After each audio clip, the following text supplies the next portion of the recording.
오늘 말씀은 사무엘상 27장 1절에서 12절까지 말씀인데요. 1절에서 7절까지만 읽도록 하겠습니다.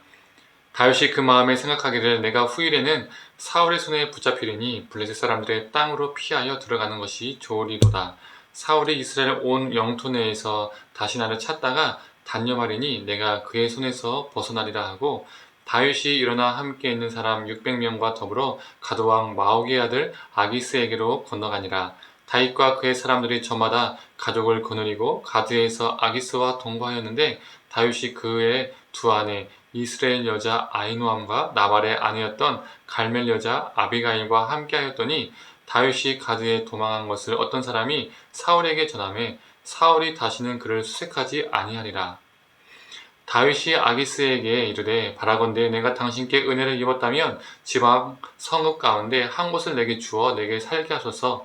다윗의 종이 어찌 당신과 함께 왕도에 살리까니 아기스가 그날에 시글락을 그에게 주었으므로 시글락이 오늘까지 유다 왕에게 속하니라. 다윗이 블레셋 사람의 지방에 산 날 수는 1년 4개월이었더라. 아멘. 아침 묵상을 들으시는 모든 성도님들에게 하나님의 은혜가 있기를 간절히 소망합니다. 다윗은 사울의 추격을 피해서 이번에는 블레셋으로 피신을 갑니다. 이전에도 블레셋 땅으로 피한 적이 있었지요. 그때는 살기 위해서 침을 질질 흘리며 미친 척 한 적도 있었습니다. 그러나 이번에는 홀로 들어간 것이 아니라 600명이나 되는 군사를 데리고 들어갔었습니다. 여기에서 600명은 남성들만 포함되었죠. 그의 가족들까지 합하면 아마 1000명은 훌쩍 넘었을 겁니다. 사울의 계속된 추격과 또 어디 숨기만 하면 계속된 밀고 때문에 아마도 600명의 군사들과 그의 가족들을 데리고 유대 땅에서 숨는 것은 한계를 경험하게 되었을 겁니다. 그래서 이 다윗은 블레셋 땅으로 들어가게 된 것이죠. 이 부분에서 어떤 사람들은 이스라엘 사람들이 블레셋 땅에 간 것은 하나님의 뜻을 어긴 것이다. 약속의 땅을 벗어난 것은 잘못된 것이다. 그래서 이 다윗이 믿음이 부족했다라고 말하는 경우도 있습니다. 그의 대처 방법이 인간적인 대처 방법이었다. 하나님의 방법이 아니었다라고 말하는 사람들도 있습니다. 그런데 자신의 생명만 지켜야 하는 것이 아니라 1000명이 넘는 사람들의 생명을 돌봐야 했습니다. 그도 유대 땅에 머물고 싶었겠죠. 하지만 더 이상 그럴 수 없다는 판단하에서 선택을 했을 것입니다. 하나님께서 너 유대 땅에 계속 머물러 있어야지 왜 다른 민족의 땅으로 들어가느냐? 그건 죄악이야! 이러셨을까요? 다른 민족의 땅으로 들어가는 것이 그 자체가 죄악이었다면 창세기에서 하나님이 요셉의 때 야곱의 후손들이 애굽에 정착하게 하시고 애굽에 머물게 하신 것도 잘못된 것이죠. 이방 땅 바벨론에 의해서 멸망하고 그 이방 땅 바벨론의 포로로 끌려간 것, 그것도 하나님께서 하신 것이잖아요. 그것도 이방 땅에 간 것이니까 잘못된 것이죠. 하나님이 잘못한 것입니다. 그리고 정확하게 따지면요, 블레셋 땅도 하나님의 약속하신 가나안 땅의 일부입니다. 그러나 그 땅을 이스라엘이 정복하지 못했을 뿐입니다. 어디 땅이 더럽냐, 사마리아 땅이 더럽냐, 이방 땅이 더럽냐, 이러한 기준은 사람들이 정해놓은 기준이었죠. 내가 어디 땅에 머무냐가 중요한 것이 아니라 내가 어느 환경에 있을지라도 나의 정체성을 잃지 않고 살아가는 것, 그 정체성을 지켜나가는 것이 중요합니다.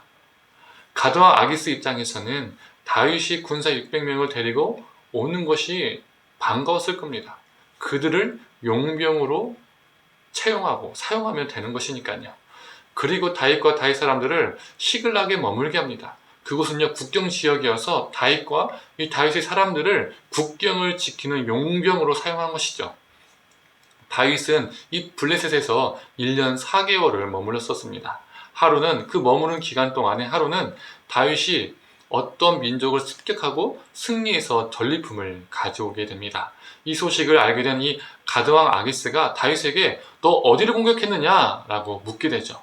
그때 다윗이 네겝입니다 라고 말을 합니다. 이 네겝은 유다지파 남부지방을 가리키는 곳입니다. 즉 유다지파를 공격했습니다 라고 말한 것입니다. 이 아기스는 너무 흡족합니다. 왜 흡족하죠? 이스라엘 유다지파 다윗이 자신의 민족, 자신의 지파를 죽였다고 하니까요. 다윗이 완전 자기 사람이 되었다라고 그는 생각했을 겁니다. 와, 이제 다윗은 블레셋 사람이야 라고 생각할 수밖에 없는 것이죠.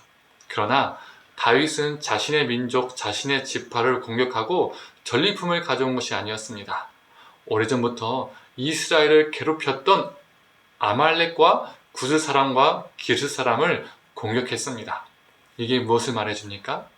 다윗이 블레셋 땅에 있었지만 그는 이스라엘의 정체성을 가지고 살아갔다는 것을 말해줍니다. 우리도 마찬가지입니다. 내가 원하는 환경, 내가 바라는 상황은 아닐 수 있습니다. 내가 그 환경에서 원하지 않지만 그 환경에 놓이게 되고 그 환경에 가게 될 수 있습니다. 그게 우리의 인생이죠. 우리는 끊임없이 그 변화하는 환경 가운데 살아갑니다. 그래서 내가 원하지 않는 환경이 나에게 다가오면 너무 힘듭니다. 우리가 그런 상황과 환경에 놓일 때가 있잖아요.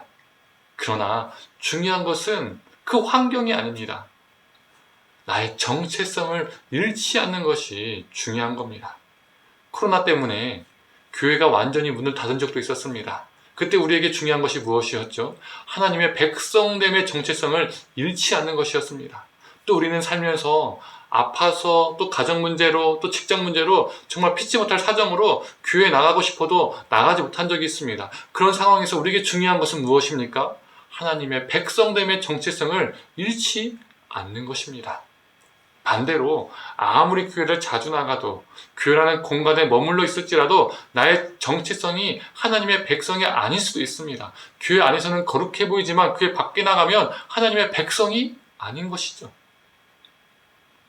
사랑하는 성도님들, 우리가 어떤 상황과 환경에 놓여있든 어떤 처지에 있든 좋은 상황이든 열악한 상황이든 내가 원하는 상황이든 내가 원하지 않는 상황이든 교회 안이든 밖이든 어느 곳이든 우리가 하나님의 백성임을, 우리가 예수 그리스도 쫓는 그리스도임을, 우리가 성령이 내주하시는 성령의 사람임을 잊지 않고 살아가는 저와 성도님들 되기를 간절히 소망합니다. 오늘도 하나님 백성의 정체성을 가지고 승리하는 저와 성도님들 되기를 간절히 축원합니다. 함께 기도하겠습니다. 하나님, 다윗이 사울을 피해서 블레셋으로 옮겼지만 블레셋화된 것이 아니라 자신의 정체성을 잃어버린 것이 아니라 하나님 백성됨의 정체성을 잃어버리지 않고 살았음을 보게 됩니다.